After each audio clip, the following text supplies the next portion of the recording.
Hello అండి, రెహోస్ క్రియేషన్స్కి welcome. Today video వచ్చి మీకు పెసరట్టు ఏ విధంగా చేయాలో చూపిస్తానండి.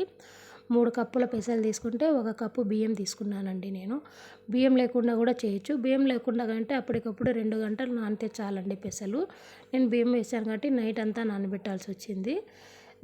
దానికి మనకు పచ్చిమిర్చి, ఎర్రగడ్డ, అల్లం ఈ 3 యాడ్ చేసుకొని మిక్స్ చేసుకోవాలండి. నేను బియ్యం ఎందుకు యాడ్ చేశానంటే క్రిస్పీ కోసం అంతే, లేదంటే నార్మల్గా పెసలు మాత్రం వేసాను. మెత్తగా ఉంటుందండి, వెంటనే తినేసేయాలి పెసలు. ఒక 10 మినిట్స్ అట్లా లేట్ అయినా మెత్తగా ఉంటుంది, టేస్ట్ అంతగా అనిపించదు, అంటే క్రిస్పీనెస్ ఉండదు. కాబట్టి నేను ఈసారి బియ్యం యాడ్ చేశానండి. ఇలా నేను నెలలో 2 సార్లు ఖచ్చితంగా పెసరట్టు అనేది వేస్తానండి పిల్లలకి. ఈ పెసలు వల్ల కొన్ని యూజెస్ ఉన్నాయి.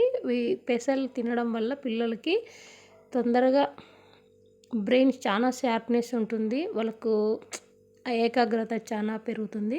దీంట్లో ఐరన్ లెవెల్స్ కూడా ఎక్కువ ఉంటాయి కాబట్టి వాళ్ళకు బ్లడ్ సర్క్యులేషన్ కూడా బాగా ఇంప్రూవ్ అవుతుంది. దీన్ని తినడం వల్ల వాళ్ళ బాడీలో ఏమన్నా చెడు ఉన్నా కానీ అవి అంతా బయటికి వచ్చేస్తుందండి. కాబట్టి మీరు కూడా మీ పిల్లలకు ట్రై చేయండి. దీన్ని తినడం వల్ల వాళ్ళకు డైజెషన్ కూడా బాగా ఈజీగా ఉంటుంది. వాళ్ళు 2 కాకుండా 3 దోశలు తిన్నా నో ప్రాబ్లం అండి, బాగా తింటారు. మా పిల్లలు అయితే తింటారండి, మేము తింటాం. కాబట్టి ఇలాంటి దోశలు ఖచ్చితంగా నెలలో 2 సార్లన్నా పిల్లలు పెట్టడానికి మీరు ట్రై చేయండి. ఏది చేసినా వాళ్ళ కోసమే కదండి, కాబట్టి బాగా చేయండి. ఈ దోశ ఇలా వేసుకోవడం వల్ల దీనికి పప్పుల చట్నీ కాకుండా అల్లం చట్నీ ప్లస్ శనగకాయల చట్నీ, ఎర్రగడ్డ కారం, ఈ కాంబినేషన్ అయితే కొద్దిగా బాగుంటుంది. పప్పుల చట్నీ అంత టేస్ట్ అనిపించదు, శనగకాయల చట్నీ బాగుంటుందండి. నేనైతే ఖచ్చితంగా శనగకాయల నూనె ప్లస్ ఎర్రగడ్డ కారం చేస్తానండి. పిల్లలు దీన్ని బాగా ఇష్టంగా తింటారు, మా పిల్లలు తింటారు, పెద్దవాళ్ళు నేనే తింటానండి, ఇంక వాళ్ళు ఎందుకు తినరు, వాళ్ళు కూడా తింటారు. కాబట్టి ఇలాంటి దోశలు మీరు ట్రై చేయండి. మనం పిండి వేసుకునేటప్పుడు కొద్దిగా లైట్గా సాల్ట్, సోడా పొడి యాడ్ చేసుకొని వేసేసేయాలండి, దోశ బాగా వస్తుంది.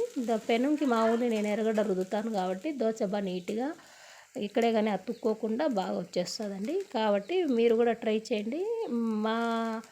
ఈ దోశ ఇలాంటి దోశలు ఇంకా నేను చాలా రకాల వెరైటీస్ చేస్తూ పిల్లలకి పెడుతుంటాను. ఇలాంటి మోర్ వీడియోస్ కోసం మా ఛానల్ని లైక్ చేయండి, షేర్ చేయండి, సబ్స్క్రైబ్ చేయండి. Thank you so much.